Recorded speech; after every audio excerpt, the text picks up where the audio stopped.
Hello friends, welcome to my YouTube channel. In this video I will show you how to hide formula bar in Excel. Okay, so you will see this is the formula bar where if you have enter any formula you will see there appeared. Okay, so as I have entered this formula, you will see in formula bar you can see the formula. Okay, now if you want to hide this formula bar, you can easily hide the formula bar.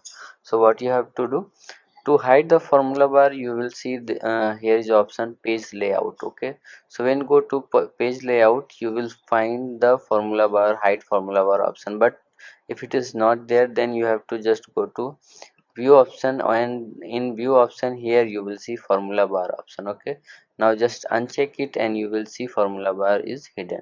So like this you can hide a formula bar in Excel. So if you like this video, please like my video and also press bell icon for more videos like this. Thanks for watching.